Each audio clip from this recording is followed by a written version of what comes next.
Okay, so now this is our image before and after, before and after. All right, so let's go to the next one, which is this one. Now same thing, I'm going to bring the plugin. Look at how rough the skin is.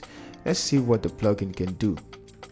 So this is the FR2 plugin, and like I said, retouch control, I'm going to take it up a little bit, bring down the texture control because it's already a little bit smooth, and I'm going to increase the opacity to like 50% and let everything be 50. So if you click on the finish, like I said, it's going to create just one layer and you won't have control, but I'm just going to click on start and finish, and it's going to create the edits for me. So you can count it, you can count, you can leave counting, but just know 10 seconds, under 10 seconds, so it depends on how your system is fast. So let's click on close. Don't click on finish, click on close so that you have more control. Let's see what the plugin did. Okay, so we have this one from this, look at how rough, and this we have more smooth. Again, this to this. Now we want more control. Like I said, we want to remove all of these, and I can go on creating a stamp visible layer and using this brush tool and start removing all of that.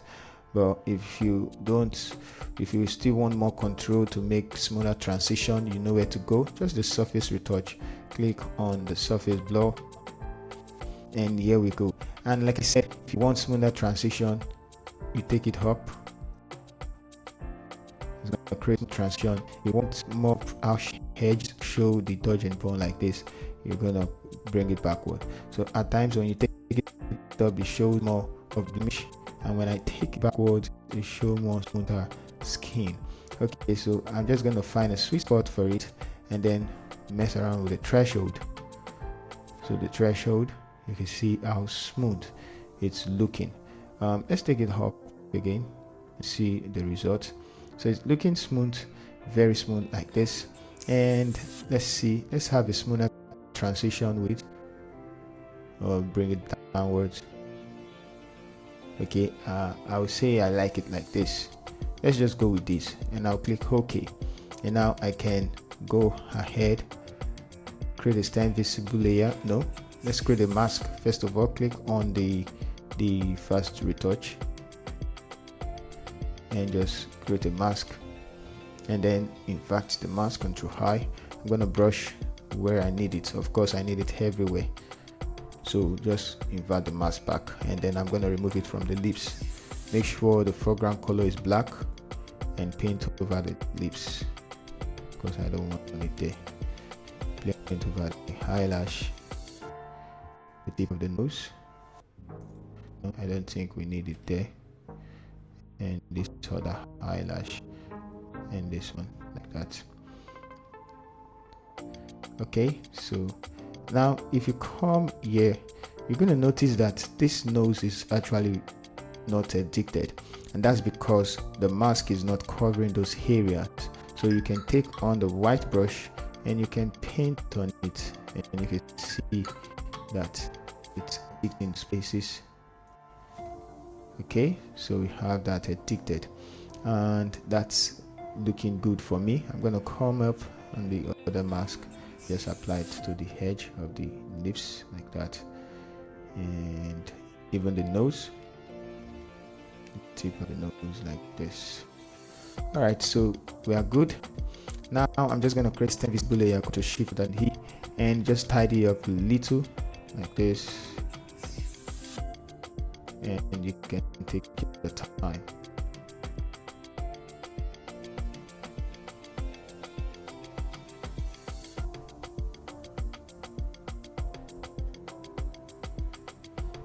I believe you all know how the plugin works already, so just little, let me be fast about that.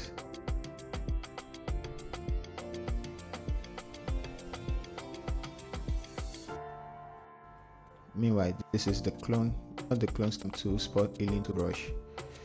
And if you want more texture, let's go to the texture panel and just click on Ctrl J.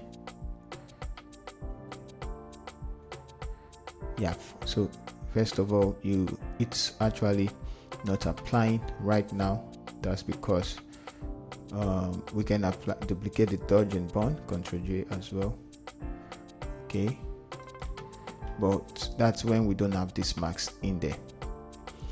All right, so let's see. Oh, we already created the stem visible layer. That's why. Yep, you can see now. I'm going to turn off this, and you can see the texture. Turn on the texture, and you have more texture. Take a look at it. You have more texture. You can reduce the texture. You can increase the texture of the skin. Isn't that amazing?